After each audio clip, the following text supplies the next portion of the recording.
Hey friends, Jerry here, and today on Behind the Screen, we are going to be looking at the 1989 movie Back to the Future Part 2. Elizabeth Shue was cast as Jennifer, and all the closing shots of Back to the Future, 1985, were reshot for the beginning of this film. Claudia Wells, Jennifer in the first film, was unable to reprise her role as she had stopped acting, because her mother had been diagnosed with breast cancer. Doc mentions to Marty that he visited a rejuvenation clinic in the future to make him appear younger. This was written so that Christopher Lloyd would not have to constantly wear old-age makeup for the two sequels, since he would primarily be portraying the 1985 incarnation of Doc. On September 8, 2011, the Parkinson's Research Foundation announced that 1,500 pairs of the futuristic Nike MAG shoes, based on the sneakers worn by Michael J. Fox in this movie, would be auctioned off on eBay. The first pair sold to rapper Tiny Tempa for the winning bid of $37,500. The special effect of the self-lacing shoes was achieved by attaching the shoes to a fake floor, underneath which was a crew member who pulled the laces and turned on the Nike logo light. The auto-fitting jacket effect was achieved by rigging the jacket with cables, which were pulled from off-screen by crew members. The tagline for Jaws 19 is "This time it's really, really personal."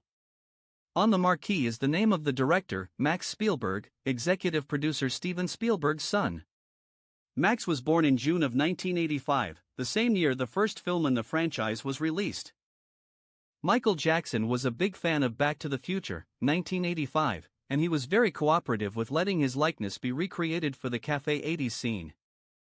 When Griff opens the Cafe 80s door to shout at Marty, you can see a figure wearing an orange and yellow outfit frozen in mid-walk, due to it being a backdrop. First film appearance by Elijah Wood. He plays one of the two video game boys to whom Marty speaks in the Cafe 80s near the start of the film. The Wild Gunman, 1984, video game in Cafe 80s was specially made for the film. Wild Gunman was an actual light gun game for the Nintendo Entertainment System, but was never a dedicated arcade cabinet. Griff's pit bull hoverboard was originally to be called Mad Dog, to foreshadow his ancestor set to appear in Back to the Future Part 3, 1990. The hoverboard sequences required many different special effects and camera tricks. In the shots where Michael J. Fox was on a harness, the soles of his shoes had to be permanently attached to the hoverboard. This meant that he had to be carried around in between takes of these scenes. The motivation for writing a scene with an automatic food hydrating device in the future was due to product placement needs to receive Pizza Hut sponsorship. Pizza Hut provided a professional food stylist and pizza kitchen to be at the set of the 2015 McFly House to make hot, attractive pizzas for each take. Marty Jr. can be seen removing the pepperoni from his pizza during the dinner scene. This was Michael J. Fox's idea, since Fox is a vegetarian in real life. Biff's alternate 1985 incarnation was loosely inspired by Donald Trump. The huge painting behind Biff's desk of him in a business suit shows him in a classic big stuff pose that's very much like how the always grim and bombastic Trump typically appeared in photos of that era. The plotline of George McFly being dead in 1985 was based entirely on Crispin Glover's refusal to do the sequel.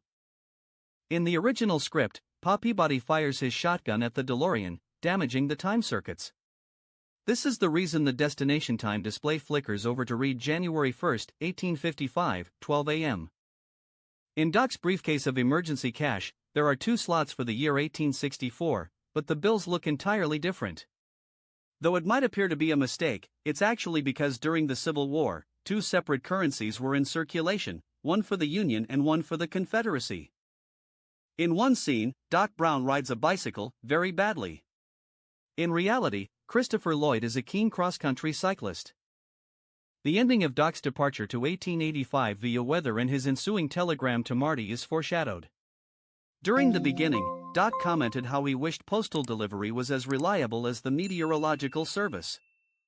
The reverse 99 image in the sky is not intended to represent a mathematical figure that designates a number of years traveled in time. It is merely the pair of flaming spiral trails that the DeLorean's wheels made as it spun rapidly up to 88 miles per hour after being hit by lightning.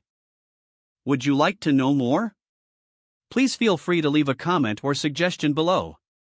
If you've enjoyed this video, please like and subscribe today. And don't forget to ring that bell.